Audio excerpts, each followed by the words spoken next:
90.0 megahertz पर ये radio Bharat Bharti है। रेडियो भारत भारती के इस कृषि भारती कार्यक्रम में सभी किसान भाइयों को जयराम जी की। किसान भाइयों, आज कृषि भारती के इस विशेष प्रसारण में आज हमारे बीच में स्टूडियो में आए हैं ग्राम विकास का काम करने वाले ग्राम विकास के प्रांत प्रमुख आदरणीय ब्रज किशोर जी भार्गव। ब्रज किशोर जी, भारत भारती रेडियो के स्टूडियो में आपका हार्दिक स्वागत है। नमस्कार। ब्रज किशोर जी, हम जानना चाहेंगे हमारे इस रेडियो भारत भारती के माध्यम से किसान भाई इससे बड़ी संख्या में जुड़े रहे प्रतिदिन हमारे कृषि भारती के कार्यक्रम में, और ग्राम विकास का बार बार हम नाम सुनते हैं। ग्राम विकास को लेकर के और आजकल चर्चाएं भी खूब होती है। एक अच्छा गांव कैसा होना चाहिए, गांव का विकास किस दिशा में होना चाहिए। तो सबसे पहले हमारा आपसे ये प्रश्न है किसान भाइयों की ओर से कि ग्राम विकास के पीछे की अवधारणा क्या है। सबसे पहले मैं सभी ग्रामवासियों को राम राम करता हूं। और जब हम ग्राम विकास की बात करते हैं तो इस भारत के अपन नागरिक हैं, ग्राम में रहने वाले हैं, तो हम सबकी कामना रहती है कि अपना देश विकसित होना चाहिए, विश्व गुरु होना चाहिए। जब हम विश्व गुरु की बात करते हैं तो इसका मतलब पहले विश्व गुरु गांव था ही, हमारा जी देश बिल्कुल। था ही। जी बिल्कुल। जब देश विश्व गुरु था तो उस समय गांव की स्थिति क्या थी? क्योंकि हम सब जानते हैं कि भारत जो है वो गांव का देश है। भारत में कुछ हजार शहर हैं पर गांव तो लाखों हैं। तो जिस समय विश्व गुरु भारत था उस समय गांव विकसित थे, गांव स्वावलंबी थे, संपन्न थे। कालांतर में गांव कमजोर हुए, उस कारण से देश कमजोर हो गया। और इसलिए यदि हमको भारत को मजबूत बनाना है, देश को मजबूत बनाना है, तो गांवों को मजबूत बनाना पड़ेगा।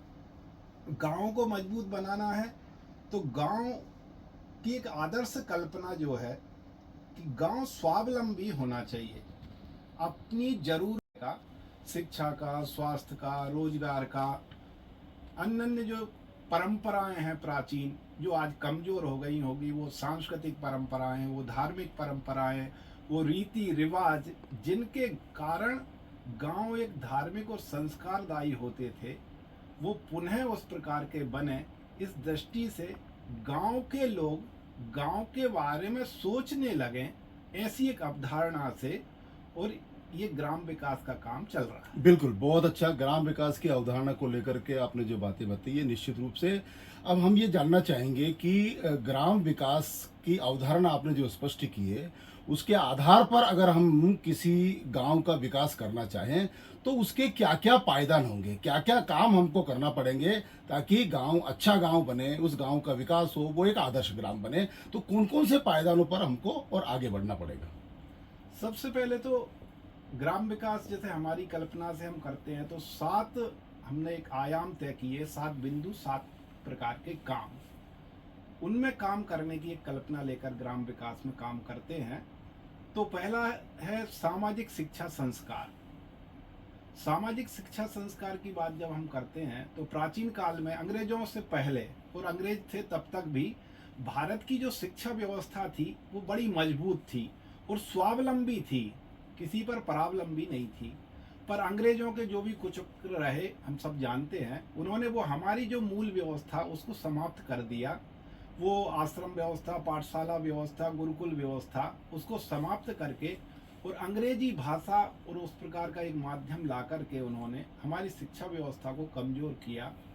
इसलिए शिक्षा, सामाजिक शिक्षा, संस्कार, अब शिक्षा सिर्फ स्कूली शिक्षा से संबंध नहीं है, उसके अंतर्गत बहुत सारी बातें आती हैं, वो संस्कार भी आते हैं।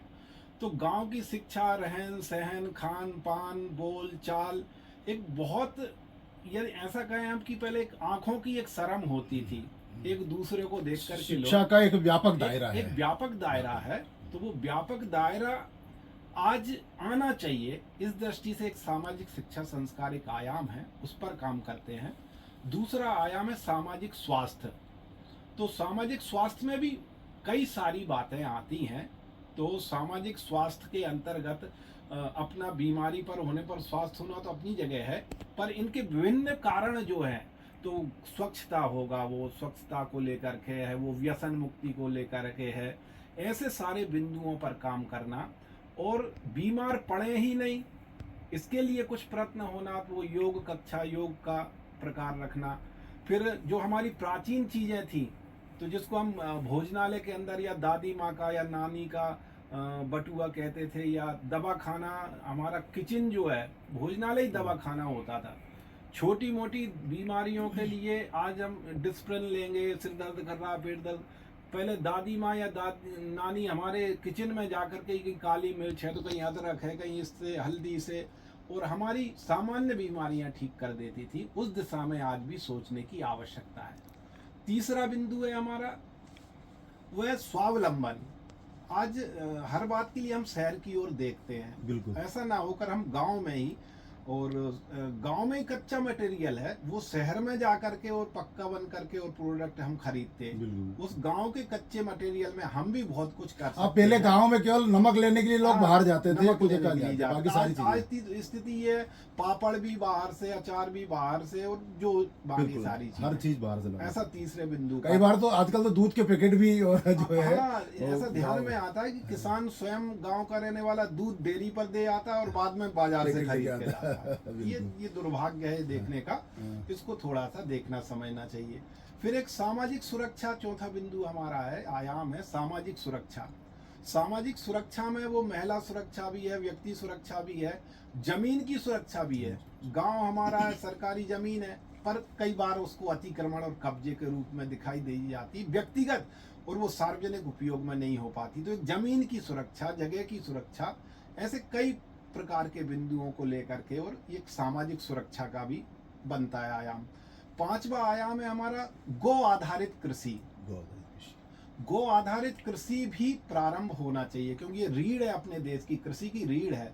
पर आज जो रासायनिक खेती के करने के दुष्प्रभाव, जमीन भी खराब हो रही है, स्वास्थ्य भी खराब हो रहा है, पूरा ग्लोबल वार्मिंग की जो बात करते हैं उसमें बहुत बड़ा योगदान ये कीटनाशक और बाकी सारी चीज़ों का है। तो इसलिए गो आधारित कृषि, फिर से गौपालन करना, उसके आधार पर, और गोबर से खाद बनाकर खेती, गौमूत्र से कीट नियंत्रक वगैरह, ये प्रारंभ फिर से हो, उस दिशा में भी काम और एक कर रहे हैं। फिर एक पर्यावरण संरक्षण संवर्धन, क्यों पर्यावरण जो है वो पूरी प्रकृति को नियंत्रित करता है, और उस प्रकृति के नियंत्रण में ही सबकी सुरक्षा है। तो वो वृक्षारोपण का विषय होगा। पुराने जमाने में कहते थे अपने पुराने लोग कि ये पास में जाने में डर लगता था, क्यों, इतना जंगल था। पर आज क्या स्थिति है, तो जंगल की स्थिति देखिए आप, वनों की स्थिति देखिए, पेड़ों की स्थिति देखिए, जल की स्थिति। हमारे बाप दादा जो है पुराने, वो कुएं से हाथ से बाल्टी से पानी भर लेते थे। फिर हमारे जो आज के रहे होंगे तो हमने कुएं में 10-20 फीट पानी, अब हमको तो आंखों से ही पानी नहीं दिखता, ट्यूबवेल से, मोटर से पानी निकालना पड़ता है। अब कई बार ऐसा सोचने में आता है कि हमारे आने वाली पीढ़ी को क्या करना पड़ेगा। वो जो कहते हैं ना, थर्ड वर्ल्ड वार पानी के लिए भी हो सकता है। सैकड़ों किलोमीटर दूर से पानी आ रहा है गांव में पीने के लिए। कई अभी वो बेंगलोर की बात करो, कई ऐसे शहर हैं जहाँ आज भी पानी के लिए संघर्ष होने लगा है। और राजस्थान में तो कितने वर्षों से लोग कई किलोमीटर से पानी लेकर आते हैं। तो इन सब चीज़ों को संरक्षण करने के लिए, पर्यावरण के बारे में, फिर प्लास्टिक भी उसका एक हिस्सा है, क्यों, प्लास्टिक पॉलीथीन जो है एक ऐसा जिंद है जो कभी समाप्ति नहीं होता। जलाओगे तो नुकसान करेगा, जमीन में पड़ा तो नुकसान करेगा, पशुओं के लिए नुकसान करेगा। तो उसका भी कम से कम उपयोग हो करके उसका निस्तारण की व्यवस्था एक जमाना चाहिए कि प्लास्टिक कैसे समाप्त हो। तो ऐसा करके पर्यावरण संरक्षण संवर्धन के लिए, तो ऐसे बिंदुओं पर, 7 आयामों पर वो ग्राम विकास काम कर रहा है। बिल्कुल, आपने जो 7 बिंदु बताया है, निश्चित रूप से हमारे किसान भाइयों के लिए, और ग्राम विकास किस आधार पर करें, तो उनको ये 7 बिंदुओं के आधार पर बहुत सारी जानकारी और किसान भाइयों को मिली। साथ ही ब्रजकेश, हम ये जानना चाहेंगे कि जब हम ये 7 बिंदुओं पर काम करेंगे तो उसमें काम करने का आधार हमारा क्या होगा, कौन लोग ये काम करेंगे, कहाँ से प्रारंभ करेंगे, कैसे इसको शुरू करेंगे, उसमें युवाओं का योगदान कैसे होगा, महिलाओं का योगदान कैसे होगा, इसकी शुरुआत किस आधार पर करना पड़ेगी, कोई ग्राम सभा से करेंगे या कोई लोग मिल करके करेंगे या किसी एक बिंदु को प्रारंभ लेकर करेंगे, इस सब में थोड़ा मार्गदर्शन आपका चाहिए। पहली बात तो हमको ये समझना है कि ये ग्राम विकास और ये सारे बिंदुओं के लिए ये एक मानसिकता परिवर्तन का काम है। क्योंकि यदि गांव कमजोर हो गया, पिछड़ा हो गया किसी भी मामले में, तो वहाँ के रहने वाले लोगों की जिम्मेदारी का विषय है। तो गांव में ग्राम वासियों ने पहले तो ये सोचना कि ये गांव मेरा है, मेरा गांव है। जब वो ये मानने लगेगा तो फिर मेरा गांव, जैसे वो सोचता है कि मेरा घर, तो घर के बारे में जो सोचता है वही गांव के बारे में सोचना चाहिए। उसको लगता है मेरा घर अच्छा होना चाहिए, फिर मेरा गांव अच्छा होना चाहिए। जब घर के बारे में एक व्यक्ति, एक परिवार सोचता है और पूरा गांव मिलकर के सोचने लगेगा तो वो गांव के बारे में सोचेगा। तो सब लोग गांव के बारे में, तो एक व्यक्ति प्रारंभ करेगा, 4 व्यक्ति प्रारंभ करेंगे, फिर एक छोटी मोटी एक टोली बनाकर 5-10 लोगों की, और वो एक बैठना प्रारंभ करें, अपने गांव के बारे में सोचना प्रारंभ करें। फिर अपने गांव की कौन कौन सी विशेषताएं हैं, ताकत कौन सी है हमारे गांव की, तो संस्कार की ताकत है, धार्मिक ताकतें हैं, पुरानी परंपराएं कौन कौन सी हैं, विशेषताएं कौन कौन सी, इन सबको कोई गांव में अपने अच्छी चीज बनती होगी, हाँ। मूर्ति बनती होगी, कोई अच्छा अन्न का हमारे यहाँ पर पैदा होता होगा, तो उस प्रकार की गांव की जो अच्छाई है गांव की उसको अच्छाइयों को थोड़ा सा लिखना, ताकि हमको ध्यान में आ जाए।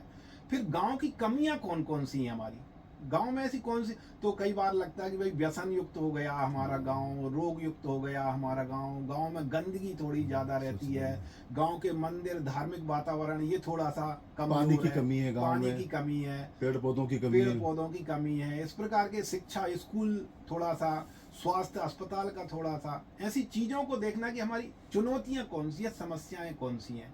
तो उनमें से कुछ किसी एक बिंदु को लेकर के, ग्राम स्वच्छता का हो सकता है, स्कूल को ठीक करने का हो सकता है, स्वास्थ्य का हो सकता है, ऐसा कोई काम लेकर उसको प्रारंभ करना। प्रतिदिन नहीं कर सकते, सप्ताह में एक आध दिन करना, महीने में एक आध दिन करना। ऐसा करते करते ये ग्राम विकास जो है और परिवर्तन, ये कुछ समय का नहीं है, ये दीर्घकालिक है, निरंतर चलने वाला है। और इसको हमको क्या करना पड़ेगा, इसको पीढ़ी दर पीढ़ी पहुंचाना पड़ेगा। आप कल्पना करिए कि यदि हमारे पूर्वज दिवाली के समय घरों की साफ सफाई की परंपरा डाल के नहीं जाते तो लोगों के घर घूरे बन जाते। तो हमको भी आज ये परंपरा, अब पुराने जमाने में हमारे यहाँ घर में झाड़ू लगाकर दादी माँ हमारी, और बाहर निकलकर रास्ते में भी 10 फीट इस तरफ 10 फीट उस तरफ झाड़ू लगाती थी, उसके कारण पूरा गांव अपने आप साफ हो जाता था। पर आज मानसिकता क्या है कि झाड़ू कौन लगाएगा, तो नगर पालिका, नगर पंचायत लगाएगी, नगर पंचायत के लोग, नाली कौन साफ करेगा, गंदगी कौन करेंगे हम, सफाई कौन करेगा, सरकारी तंत्र। तो ये मानसिकता बदलना पड़ेगी।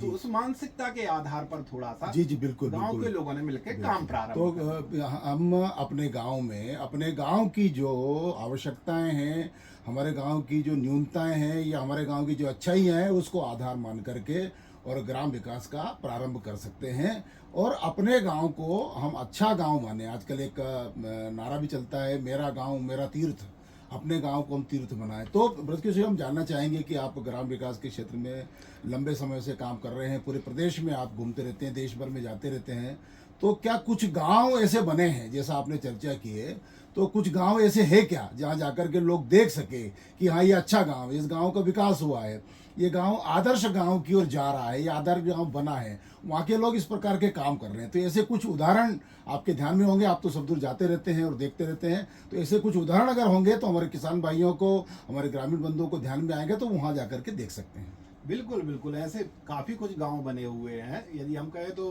राजगढ़ में एक गांव है झिरी, संस्कृत गांव के नाम से जाना जाता है राजगढ़ जिले में, और काफी लंबे समय से वो तो विदेश से भी लोग वहाँ देखने आते हैं, देश भर से देखने के लिए आते हैं।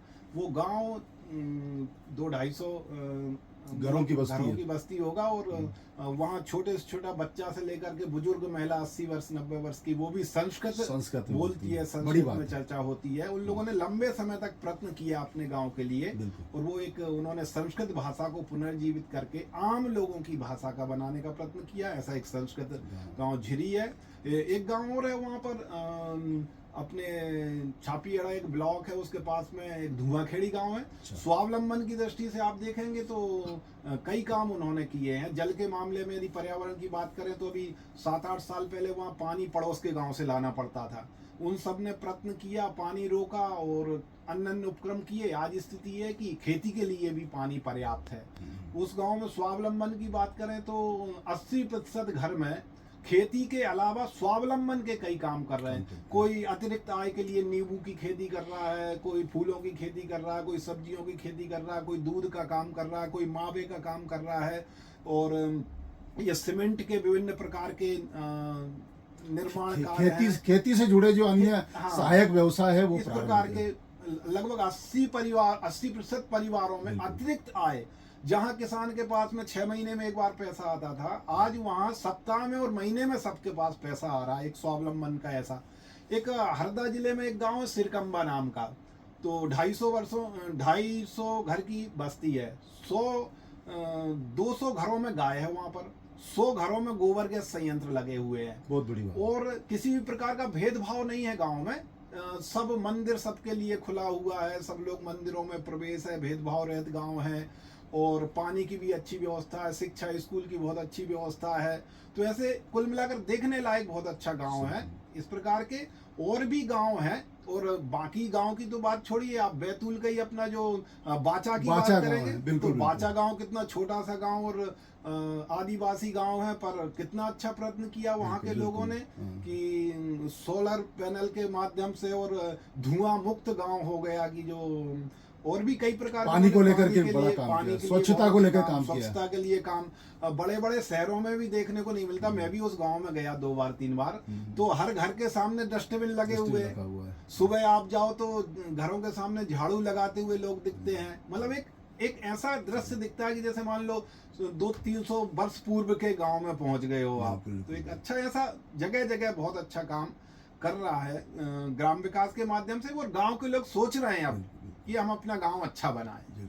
तो ये अच्छा गांव कैसे बनता है और अच्छे गांव कैसे लोगों ने बनाए हैं, इस दृष्टि से भी हमको और काफ़ी जानकारी मिली। हम चलते चलते आपसे ये जानना चाहेंगे कि भारत जो है वो गांव का देश है, और इन गांव के माध्यम से ही भारत सारी दुनिया में पहचाना जाता है। लेकिन आजकल जो एक चला है गांव में, जो नगरीय और जिस प्रकार का व्यवहार लोग करते हैं वो भी धीरे धीरे हमारे गांव में जा रहा है। तो लेकिन हमारी जो गांव की संस्कृति है, हमारे गांव की जो पहचान है, ये स्थायी रूप से रहे, ये समाप्त नहीं हो। ठीक है, घर पक्के बनेंगे, सारे आधुनिक संसाधन आएंगे, तो लेकिन हमारे गांव की पहचान ये नहीं जाना चाहिए। इसके लिए हमको और हमारे ग्रामीण बंधुओं को क्या प्रयास करना चाहिए, कौन कौन सी चीज़ों का ध्यान रखना चाहिए जिससे हमारी ग्राम्य संस्कृति, ग्राम्य भारत ये बना रहे। हमें ये सोचना होगा कि हमारी छत बदल सकती है, पर विचार नहीं बदलना चाहिए, संस्कार नहीं बदलना चाहिए। और इसलिए एक बात और ध्यान रखना पड़ेगा कि सुविधा और संस्कार, ये सुविधा सबको चाहिए, सब प्रकार की शिक्षा की सुविधा भी चाहिए, स्वास्थ्य की सुविधा भी चाहिए, रोजगार की सुविधाएं चाहिए, सड़क, बिजली, पानी, मकान, सब ये सब सुविधाएं हैं। सुविधाएं बदल सकती हैं, पर संस्कार जो होता है गांव का, वो संस्कार नहीं बदलना चाहिए।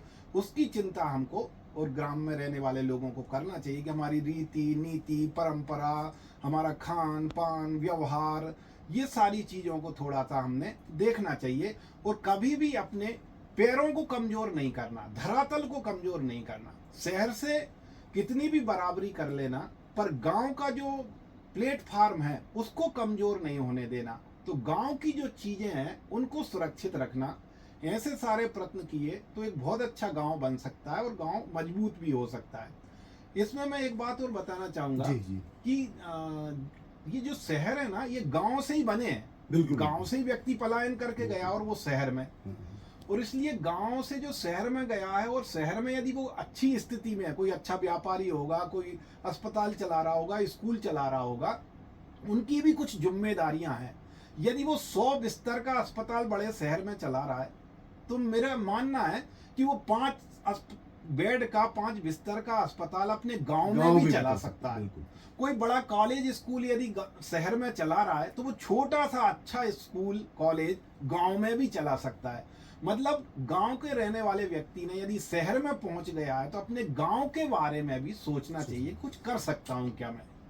बिल्कुल, ये बहुत ही अच्छी बात आपने बताई कि हम अपने ग्राम्य भारत को कैसे और उसकी प्राचीन संस्कृति को और उसके वर्तमान स्वरूप को रखते हुए कैसे आगे बढ़ा सकते हैं। उसके लिए जो गांव से शहर में जो लोग गए हैं, चाहे वो नौकरी के लिए गए होंगे, व्यापार के लिए गए होंगे, किसी अन्य काम से गए होंगे, वहाँ रहना प्रारंभ कर दिया, तो अपनी वो जन्मभूमि को नहीं भूले और अपने जन्मभूमि के ऋणी के रूप में जो वो काम कर रहे हैं वो गांव में किसी न किसी रूप से वो वहाँ पर करें। बिल्कुल ब्रजकिशोर जी, आपने आज के हमारे इस कृषि भारती कार्यक्रम में हमारे किसान भाइयों को, हमारे ग्रामीण बंधुओं को बहुत ही अच्छी जानकारी दी और निश्चित रूप से इससे और उनको लाभ मिलेगा। और जो लोग ग्रामीण भाई अपने ग्राम विकास के बारे में सोच रहे हैं, अपने गांव को अच्छा गांव बनाने के बारे में सोच रहे हैं, उनके आपके द्वारा बताई बातें निश्चित रूप से उनका मार्ग प्रशस्त करेगी। आप हमारे इस स्टूडियो में आए भारत भारती के और किसान भाइयों को अपने ग्राम विकास के बारे में जानकारी दी,